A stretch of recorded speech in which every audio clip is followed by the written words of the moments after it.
The Brewers making a couple of cuts from big league camp and spring training, a new milestone for Brandon Woodruff, and another new milestone for him to follow in his next spring training appearance. All that and more on this week's episode of the Brewer Fanatic podcast. This is Jack Stern. I'm joined by my co-host Spencer Michaelis. Got a couple of things to break down for you really quick this week. But first, before we dive into that, how's it going, Spencer? Going great.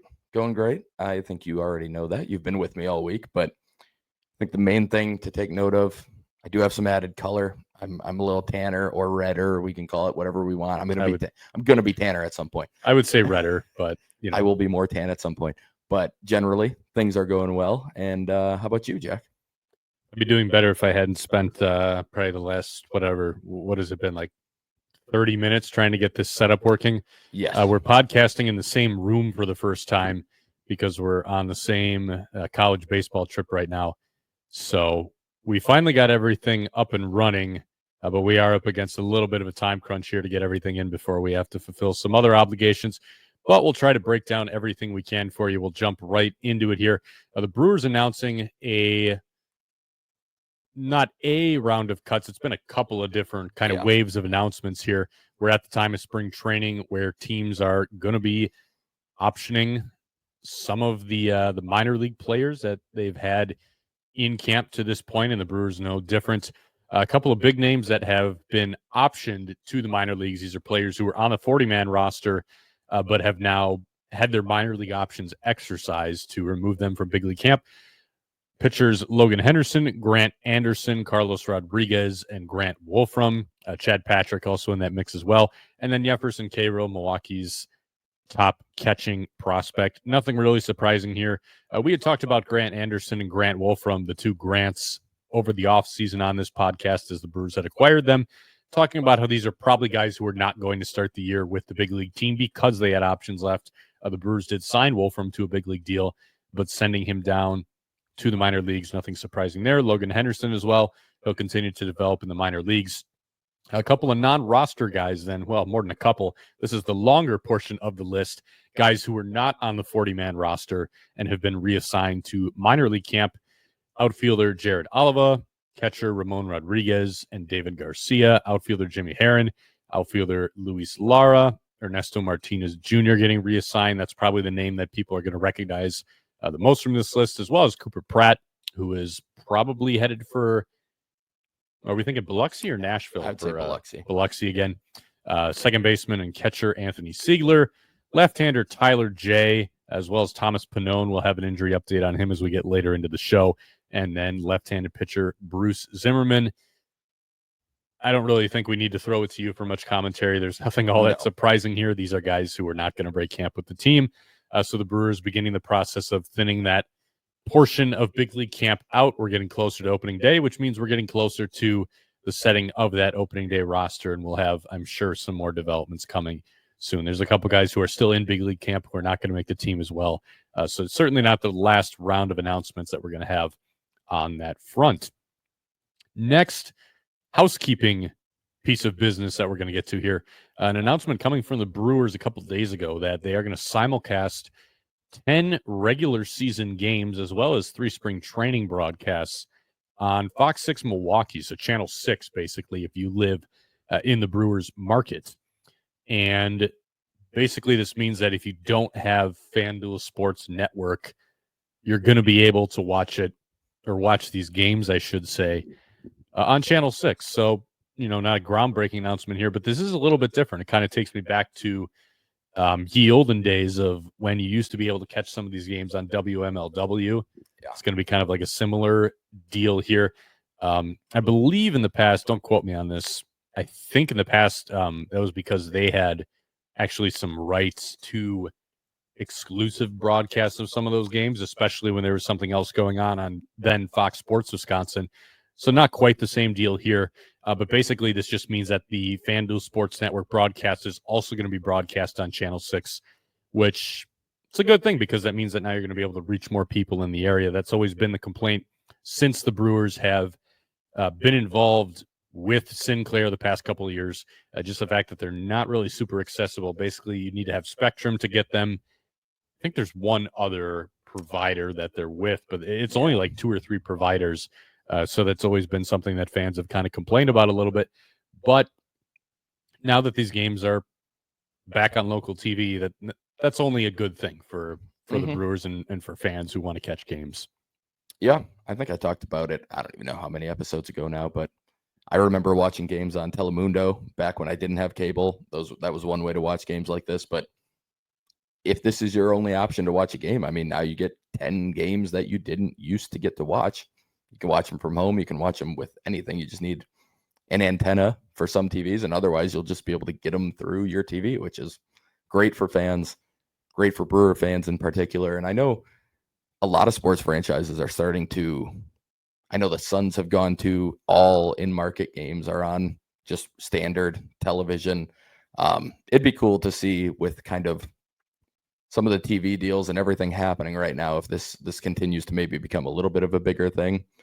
Who knows? We'll see. But either way, like you said, it's only good news. It's good for people who maybe don't get as many opportunities to watch games to have some more now.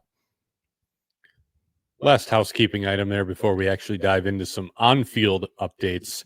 Starting on the injury front, so Brandon Woodruff, obviously the headliner here. He's been the headliner for pretty much all of spring training, given what he's trying to come back from, as everyone kind of watches his progress. So a milestone for him a couple days ago, pitching in a minor league game earlier this week. That was his first game action in any capacity since he underwent that shoulder surgery. Seems like things went pretty well there. He reportedly topped out at 94. Yep.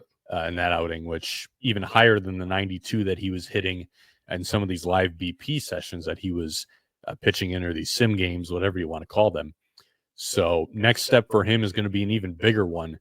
He's going to start a big league spring training game against the Guardians on Sunday, March 16th.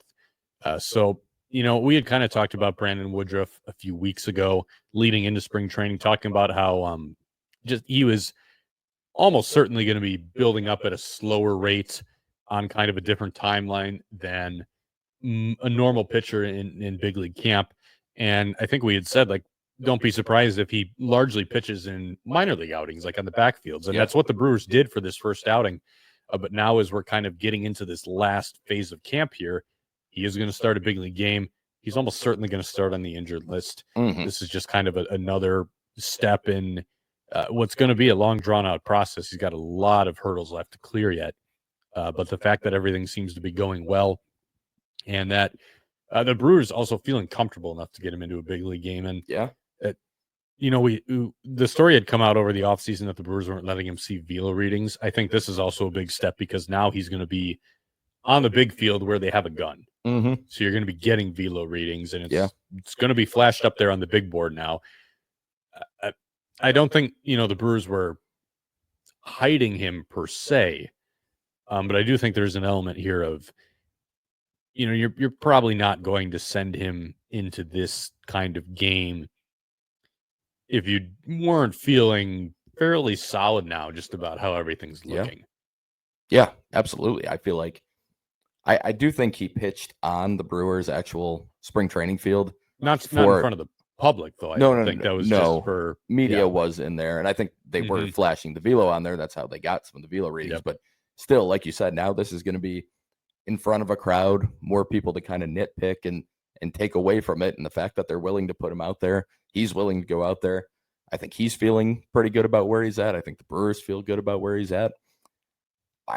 I'm feeling better about where he's at right now than I did coming into spring, just because of all of these things. I mean, I will still continue to caution people to be keeping the expectations to a reasonable minimum, really. But either way, I think so far in spring, we have gotten only good news on Brandon Woodruff, which is great. There hasn't really been even a hitch in the schedule at any point. It's just been pretty straightforward, and everything seems to be going as planned, and maybe even better than planned.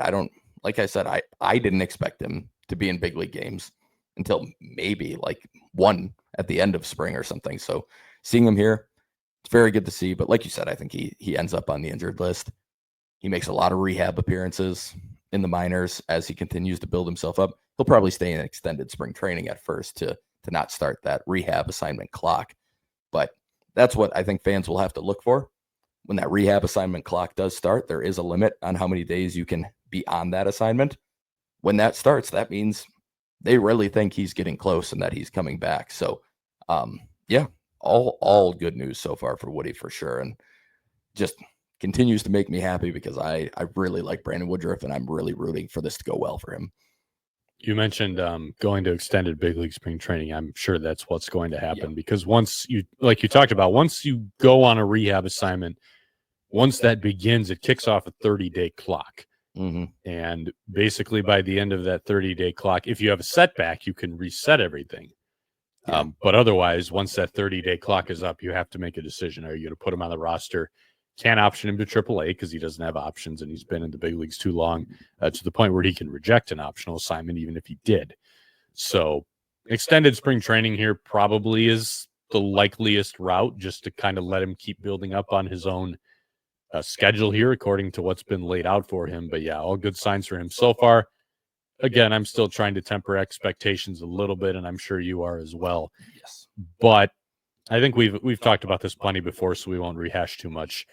The updates that we've gotten in camp so far are more encouraging than what either of us were expecting. Mm-hmm. 100%. Next piece of news, Nick Mears now probably also looking like a guy who I don't think is going to start on the opening day roster. He has not appeared, to my knowledge, at least in any spring training games yet. He may have appeared in like one of the earliest. I feel like I remember his name popping up. We can check as we I'm going to check it right now. But basically the deal with him is that he's been dealing with an illness. He missed several days of camp. He was supposedly in pretty rough shape. It sounded like he lost quite a bit of weight. He's pitched in 3 spring training games. That's my bad. I'm going to see if I can find in the game logs when exactly that was. Yeah, so it was early in camp. So we haven't seen him for a few weeks is what's been going on here. He's been battling an illness. But sounds like it was kind of rough for him. He's okay now, but I wouldn't be shocked if the Brewers kind of use this as a means to put him on the injured list to start the year.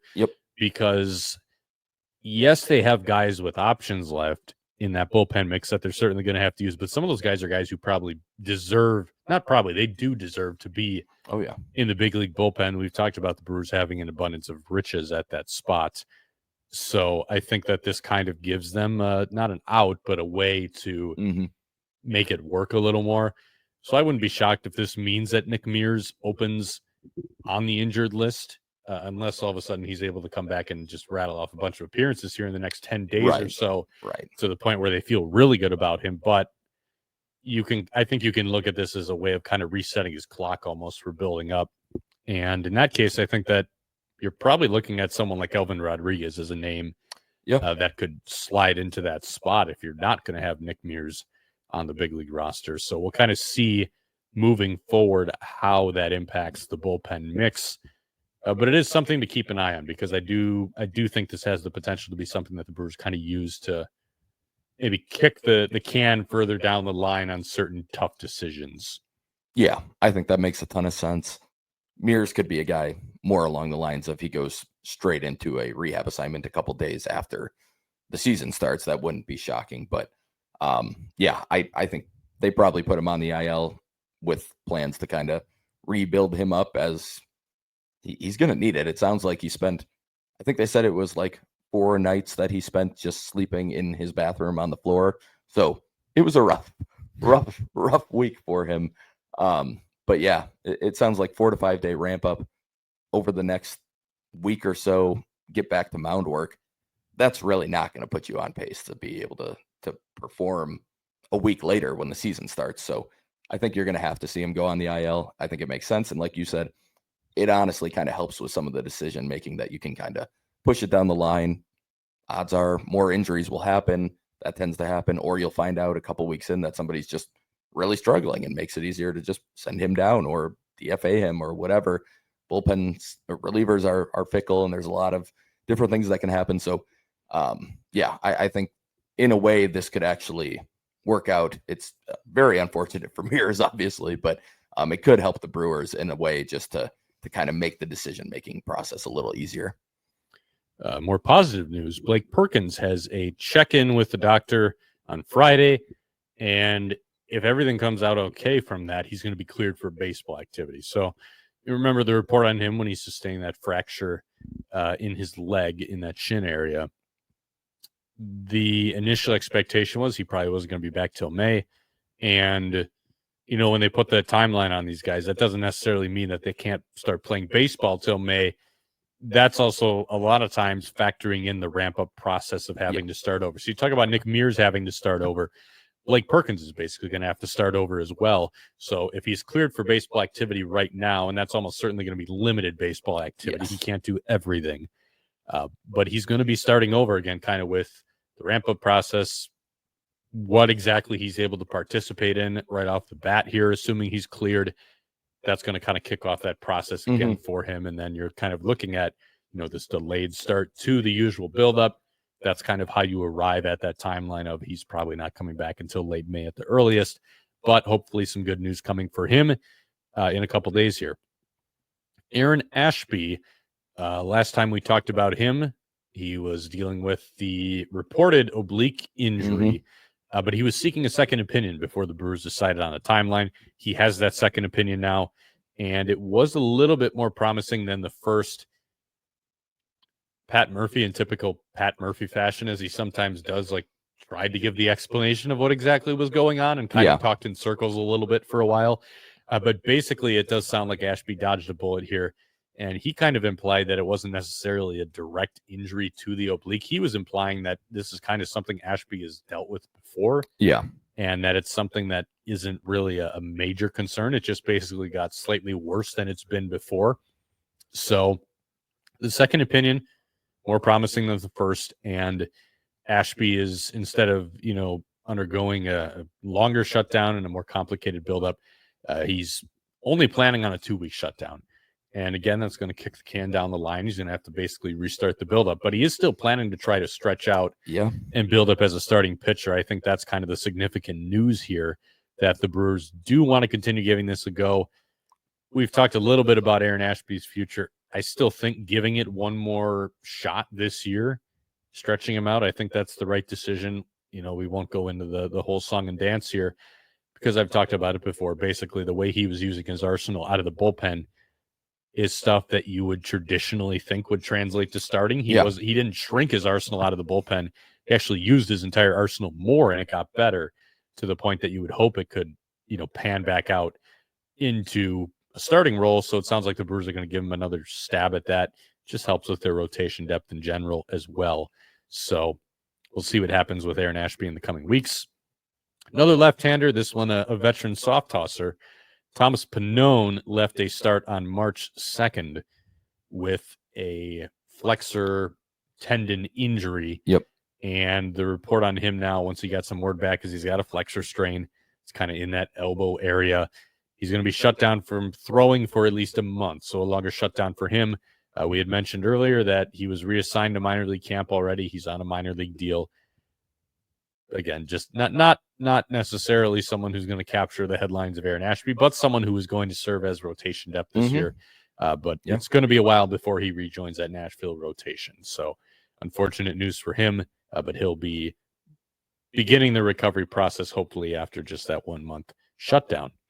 That's all for injuries this week. We'll go into some spring training highlights.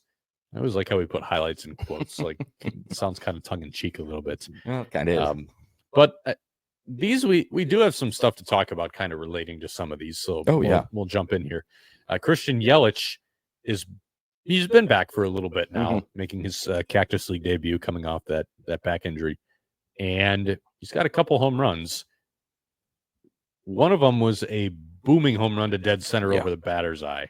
And I believe that was in his second game back. It was. Yep. So, you know, spring training results in and of themselves don't really mean much of anything. And I think they mean even less for the veteran guys who are really just in there to make sure that they have a healthy buildup, they follow the process, and that they're feeling good by opening day. But I think in Yelich's case, a guy who's returning off an injury and knowing specifically what kind of injury and what kind of procedure he was dealing with, mobility is always going to be a big thing here. Like your back is at the center of everything you do. Mm-hmm. You know, if you try to move around with back pain or any kind of injury back there, like you notice pretty quickly just how involved your back is. Oh yeah, in every single motion, every single kind of movement. So anything that wasn't quite right there, I think, that was always going to be the story in spring training. Like, can he move? And if you're hitting home runs to dead center over the batter's eye, you're moving pretty well. Yeah. And, it's we'll get to this when we talk about Rhys Hoskins next.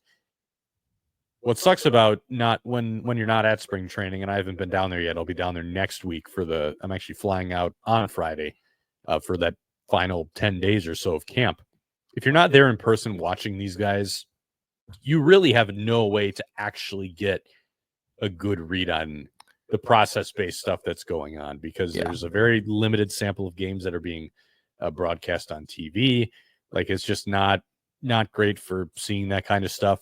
And that's really the only things that you can try to take away from spring training. Yeah. So, very limited in, what we can see about how well Yelich is moving, but based on the fact that he's hitting the ball hard, that's a good sign that he's probably feeling pretty good. And if that's the case, I feel pretty confident in it projecting him to maybe not hit as well as he was last year before the injury, but looking like Christian Yelich. Yes. I think that's the biggest thing here. This was off a lefty. I mean, he crushed that ball. It was kind of left of center even. Like, it was kind of vintage Yelich type of homer. It was just really, really hit well.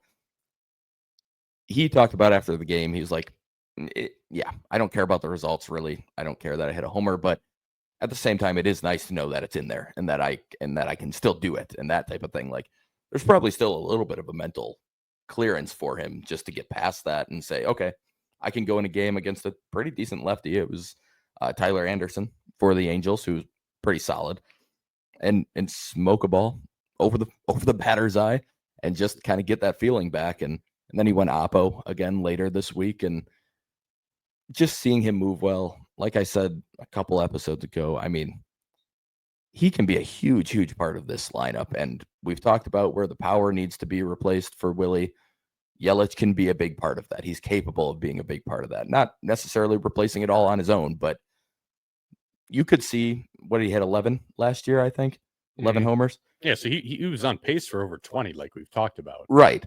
And you could easily see that, especially if he's moving a little bit better. You could see 25 to 30. I would not be shocked if Christian Yelich hit 30 homers. I'm not expecting it, but I would not be shocked if he did it. So just good to see him being able to still put the ball out of the park, being able to move. And so far, it sounds like everything's feeling comfortable for him and everything else. Who knows if he would be telling us if it wasn't. But I don't think you would see him in left field as regularly as we have if things were bothering him. And I think all the signs that we do have access to with what you said, like we're not there, we're not in person. We're only seeing probably a quarter of the games he's even playing in on TV and not even getting StatCast data for a lot of those either. So you don't really know how well he's hit some of the balls or anything else, but still you can see it when you have the chance. Like, he's moving pretty decently and he sounds like he's in a good spot. So from all the hints, kind of like with what we've had with Woodruff, all the news so far has been good news. And that's good. That's what we want to hear, and can't really do much more than that. So, yeah, it's so far so good for Yelich. And man, I really hope we get a good version of him like we did in the first half last year, because it can be a really, really big piece for this team. Kind of on a similar front, talking about guys who are looking to bounce back health-wise. Rhys Hoskins is at 5 home runs in spring training. Again, I don't really care about that in and of itself, but like I've written about over the winter, the issue for him last year was he lost his lower body mobility coming off of that ACL surgery. Just things clearly were not the same as they were. And when he didn't have his lower half under him when he was hitting, it throws everything out of whack, like we've talked about. And so the question for me here is he moving better again? He said he has. I always take those comments with a grain of salt, because when a reporter asks you that question, oh, you feel like you're moving better, you're not going to say no. Right. Nobody's going to say no. Actually, I feel the same as last year. I feel worse.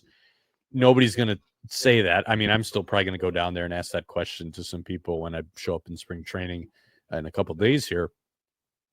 And coming back to what I talked about with just, you really cannot break down anything unless you're there. in spring training. Yeah. And generally, like just on a broader note with hitting, it really hitting or pitching. If you're breaking down mechanics, if people just like read the kind of analysis that I usually try to stay away from mechanical stuff, and there's a reason for that. I don't think you can actually really do sound mechanical analysis with the usual broadcast angle, especially if you're looking at a hitter.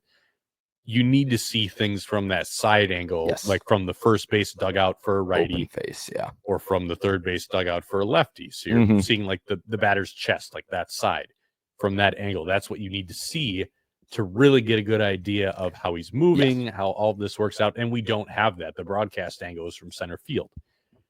So when we don't have that available to us, I really don't feel confident in much public analysis using that kind of video. So I try to stay away from it. At least when I wrote about Rhys, I did, show some angles, like show some videos from that angle, because I think you could still see that at the very least he was moving slower, especially lower body, and you can kind of just see how his upper half looked behind, but it still wasn't perfect. Being able to see that from that angle. It's kind of the same thing with pitching too. You usually need to have that side angle. I think there's a few more things you can see from the center field angle. You can kind of see like tilt and some things like that, posture, arm slot, what have you. But you're still pretty limited. So I don't really like diving too deep into that stuff with that kind of video. But when I get to camp, like this is something I'm very interested in trying to get some more info on.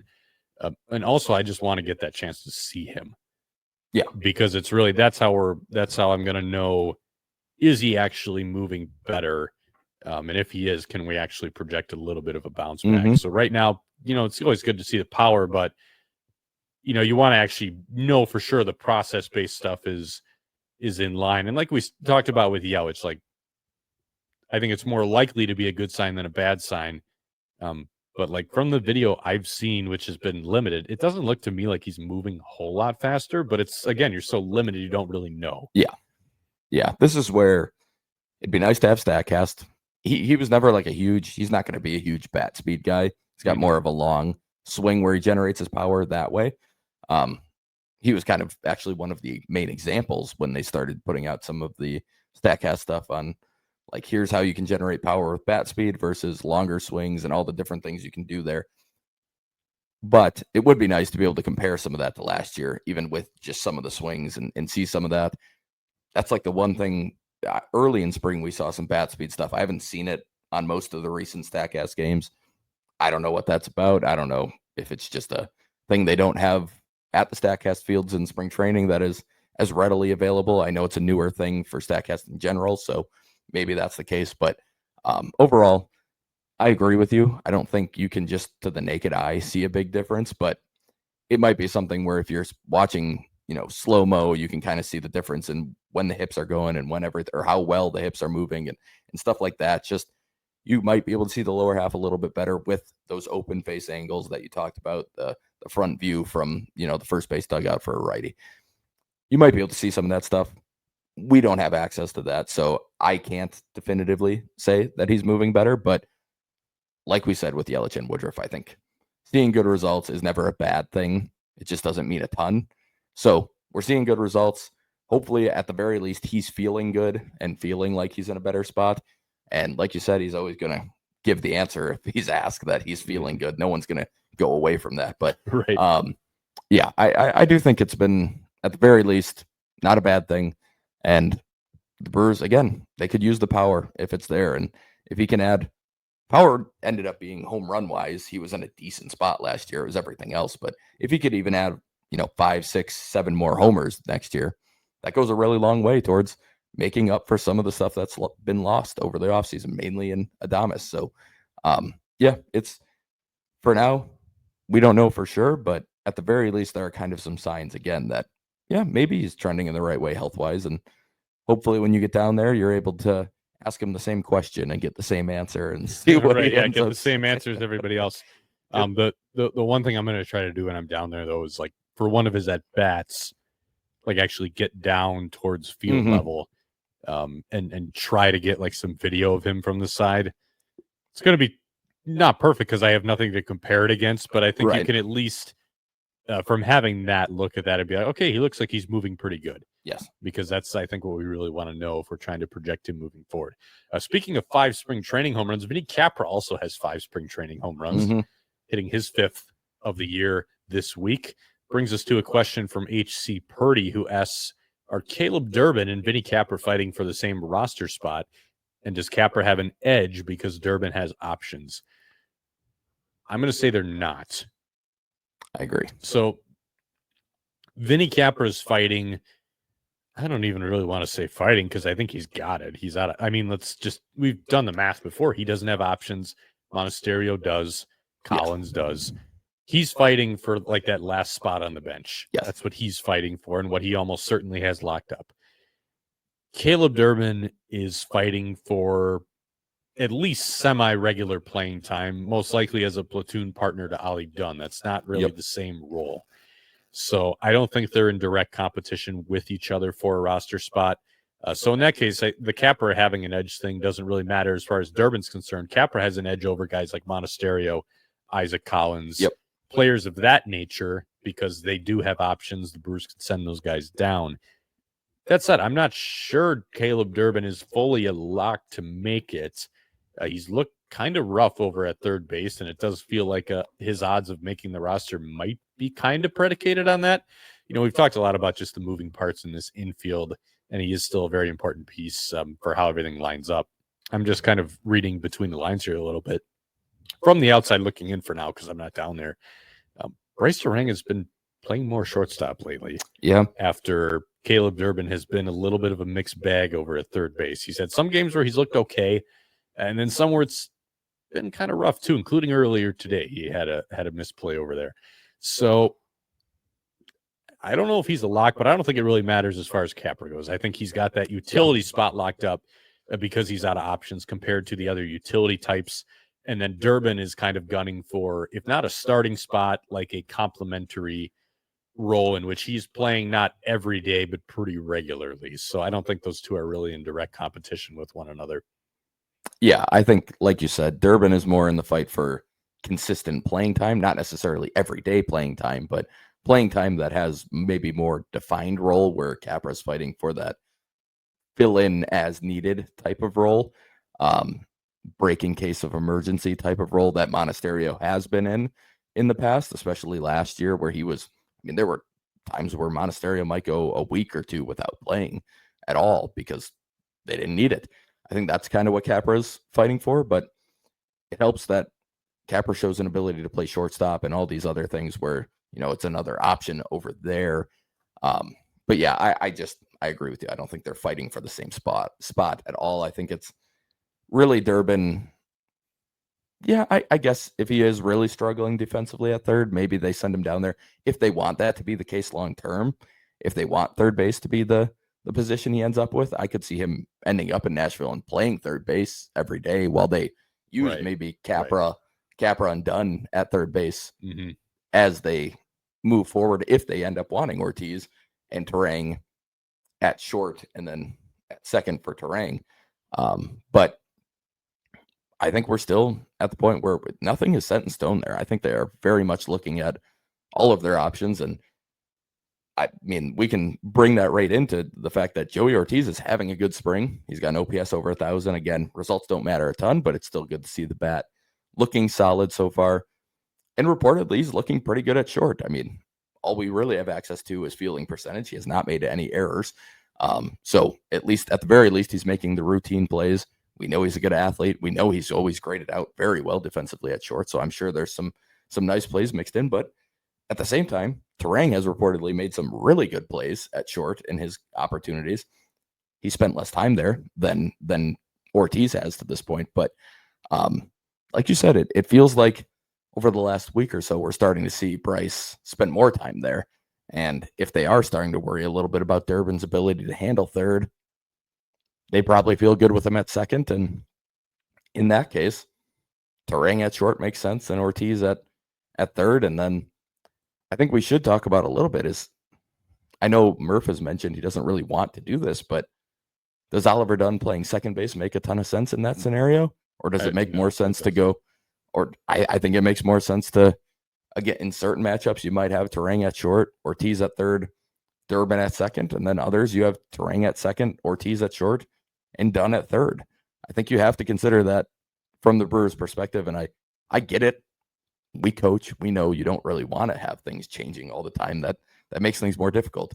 But at the same time, if that's giving you your best layout every time out there, I think you have to do that.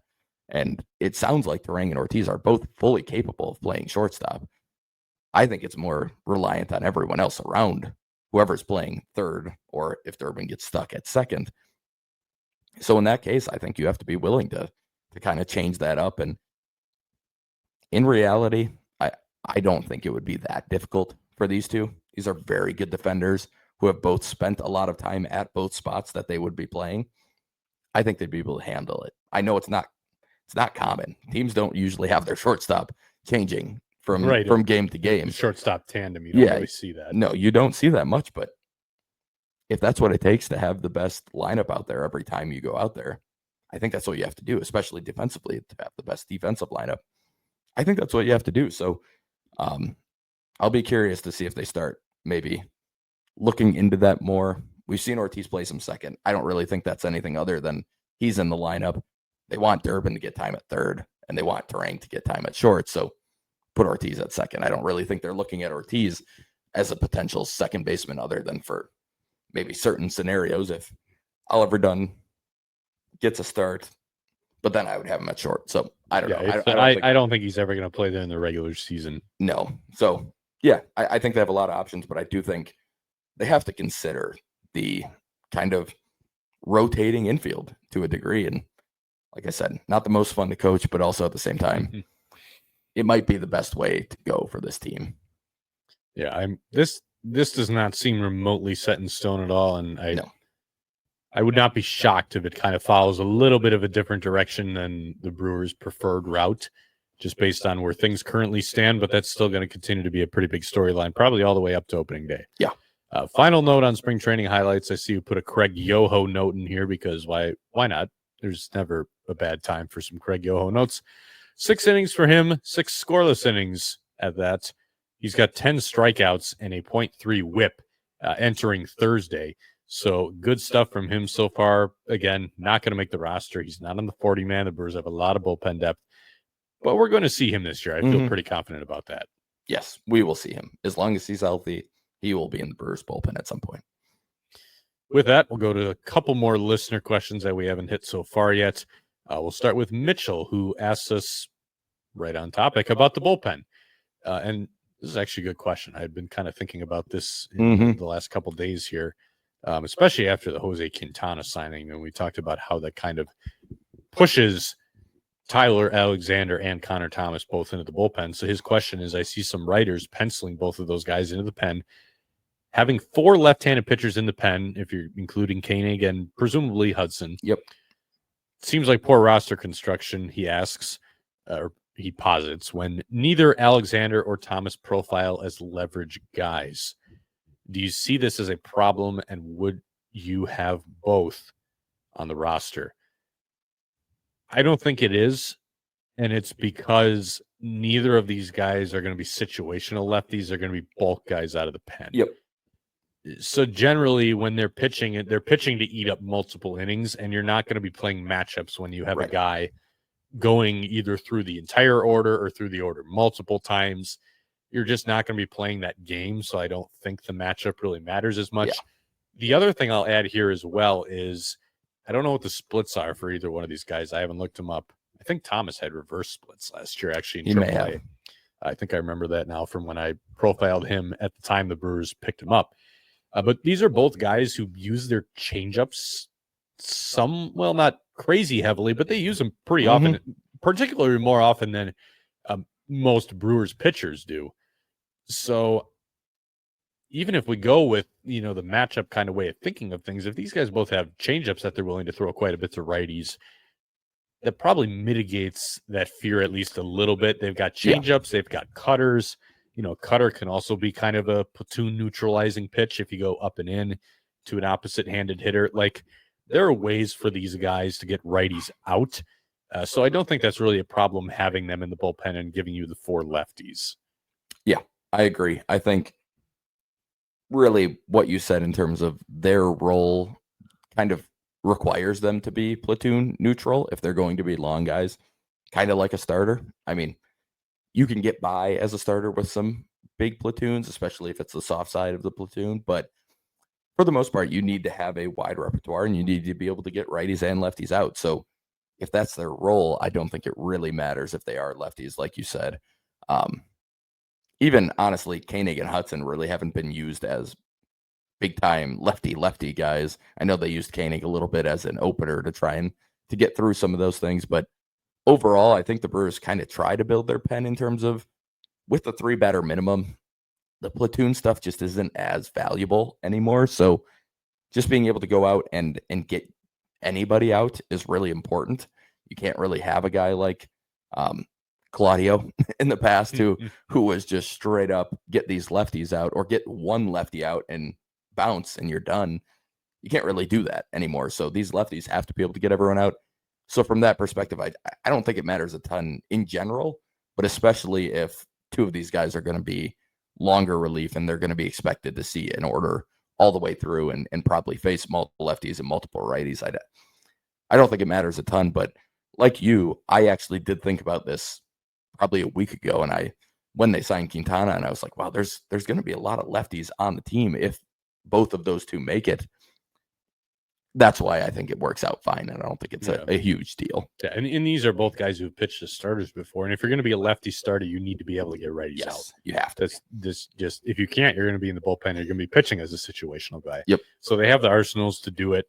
They're pitching in a role where they're going to be at least partially stretched out in relief. They're trying to eat innings. So I don't think that's really something that's going to be a big deal for the Brewers. Nolan asked, would it be best for the Brewers to hold on to Tyler Black completely, trade him now to capitalize on his value, or keep him in AAA to potentially improve his defense and increase his trade value by the deadline? So we've talked about this one a lot, so we're not going to go crazy in depth here. They're in a tough spot here because I really think there's only really room for Tyler Black's value in a trade to go down. Yeah. It's not going up. So in that sense, we've kind of talked about it before. I think they're, compared to most guys who you can just option down to the minor leagues, I think there should be a little more urgency from the Brewers' perspective if they really want to get something back that they think can help them more than Tyler Black does. Yeah. To try to move him, but I don't know what the offers look like. I don't know how he's valued by other teams. But just from that perspective, trade him now seems like the better bet to me, but you got to be careful with that too, because you're losing your leverage if teams know you're actively trying to shop him and get rid of him. You're not going to get good offers from him. Then you got to play the leverage game and make it seem like you're content with hanging on to him. Yeah. Which I would guess that's probably how the Brewers are playing it. They're probably telling teams they value him really highly. But teams are also probably able to see already that there's kind of no role for this guy. So it's a tough spot. The situation is still the same. There's really no place for him on this team. He doesn't have skills that are going to help them, especially if he can't play defense. Like, it gets harder and harder every day to see him impacting this team. But I don't know. I don't know if the Brewers really want to trade him. That's not really the vibe that I've gotten from the people I've talked to. But then I think you're running the risk of he's just not going to have any trade value pretty soon here.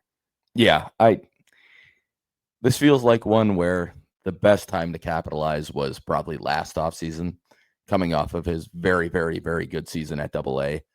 And they didn't. They must not have got the offers they liked. They might have thought they could genuinely get him where they wanted him to be defensively, which is fair.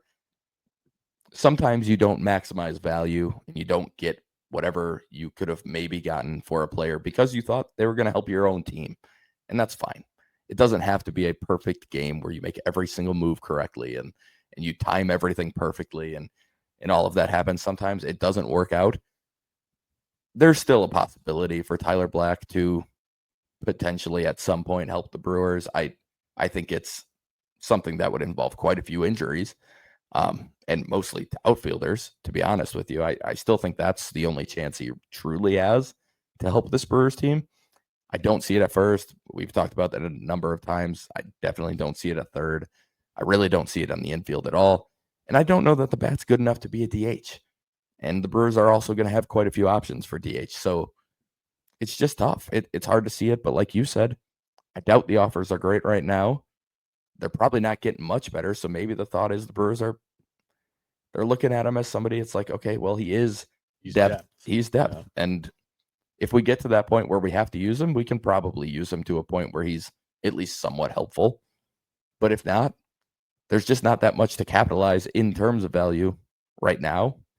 And they probably don't think they're ever going to get to that point again. And I would bet right now they know that, yeah, we probably missed our window to use him in like a bigger package that we might have been able to get a year ago. And I'm sure they're content with that. I'm sure they're not thrilled with it, but that's just kind of how these things go. And yeah, I think he probably remains a Brewer, and I just don't know that it ever fully works out for him. It's unfortunate. Maybe you see a trade later on where somebody just takes a shot on a post type of guy, and it's a small little deal. But to me, that's what I'm seeing right now. I just don't know who. I'd be calling the Angels and Rockies and going, "Hey, you like Tyler Black? I got a guy for you." Like, you got to call some of those teams that maybe don't have the smartest of front offices and see if maybe you can convince them that there's still something here. But yeah, unfortunately, I think he's lost a little of his luster just league wide and within the Brewers organization on its own. We'll wrap up with an abbreviated edition of Spencer's Minor League Sandbox. I see you only have 2 names on here today. Very abbreviated. This will also be a little different because I can't just duck out for the segment because I'm sitting at the same table as you. So I'll just sit here and listen in earnest. Yeah, we're going to keep this short. It's been a busy week. We have to check on some rooms pretty soon here, Jack. We got to check all our players, make sure we're behaving. So I'm sure they're not. No, I'm sure they're not as well. But we're going to get this done quickly. So I'm just going to give you my 2 underrated players that I like in the system for the week, starting with catcher Luis Corobo. He threw out 45% of would-be base stealers in the DSL, which is ridiculous when you consider how bad pitchers are at holding runners, how aggressive runners are down there. There's quite a few good athletes down there. And 45% is a ridiculous number. At the plate, he also shows some pop to all fields, but especially pull side. He's shown an ability to get into some power that way. And in reality, the numbers, he ended up being basically a league average hitter last year, but good strikeout rate, good walk rate. Everything was in a good place there. He showed a little bit of the pop. There's actually a lot of Jefferson Cairo similarities here with the arm. Still some work defensively to go, but I do know he's stateside. He was in the lineup for the minor league games this morning, I believe it was. The first ones came out. So he'll probably start in the complex league. Would not surprise me to see him at Carolina at some point, just with the glove on its own. And if the bat comes around, like I said, I think there's a really big ceiling here because that is a rare arm for a prospect, especially somebody in the DSL. It led the DSL by a lot in terms of caught stealing rate. So he's one of my favorites, somebody that I think could really blow up this year. And then an underrated guy, right-handed pitcher Zach Peak, minor league Rule 5 pick this year. I wrote a little bit about him at Brewer Fanatic at that time. But he's a kitchen sink guy, 6 pitches. I think there's more velo in the tank. I know that his dad actually replied to my tweet and said that he had been up to 97. Now he was sitting more in the low 90s. He had touched 95, but he was coming off Tommy John surgery last year. He pitched in the last few weeks of the season. But overall, it's an interesting profile. The fastball has pretty decent carry to it, but it's about as normal as average of a vertical approach angle as you can possibly get at -5. So I wouldn't say it's a great pitch. It's not a pitch that he uses as much as other pitches in his tiny little Arizona Fall League StatCast sample. It was his most used pitch. But when I went back and watched some video, it seems like he likes to lean on the sinker and cutter a little bit more often. He throws a curveball, he throws a slider, and he throws a changeup. I saw him pitch against some of the Brewers' best prospects this past season. He pitched against Braylon Payne, Eric Batanti, a number of pretty interesting bats. And he looked pretty good against those guys. Batante, he threw like a front door changeup right at his hip and landed inside. That kind of had Batante bailing. And he threw a pretty good breaking ball to Payne, and then a sinker away from him that had some pretty nice run on it. Interesting arm. I think he's a guy that he was only in low A last year because of his injury. He had been up to double A before that. He was kind of rehabbing at the end of the year. Left completely unprotected in the minor league Rule 5, but I would not be surprised if he's in Triple A this year for the Brewers, even to start. That wouldn't shock me. Maybe just due to the amount of starters they have there, he starts in Double A. But he's a guy that I think is a legitimate prospect that I think they might have found something here. And pretty interesting name that I had never really heard of. I just noticed that he pitched against the Brewers last year. And yeah, I think they might have something here that you don't normally get out of a minor league Rule 5 pick. But we talked about Isaac Collins earlier, and that was a minor league Rule 5 pick a couple of years ago. So the Brewers might be a little bit better at finding under the radar players. Who would have thought? That never happens. But no, those are my two, and that's all I got. I don't have more than that. We don't have time for more than that. So we can wrap this up, Jack, I think. We can. Just to think, though, the next time we'll be doing this, we will be recording our last spring training edition. The Brewers then will be going to New York for opening day. That's true. So we'll have some final spring training storylines for you next week. If the Brewers have not, officially finalized an opening day roster by that point, we'll probably have a pretty decent idea. We can kind of project that out a little bit more next week. But that'll be it for spring training, and then the regular season is back. Baseball approaching. The full version of baseball approaching very rapidly. That'll do it for us this week. Thank you all for listening. I'll catch you next Friday.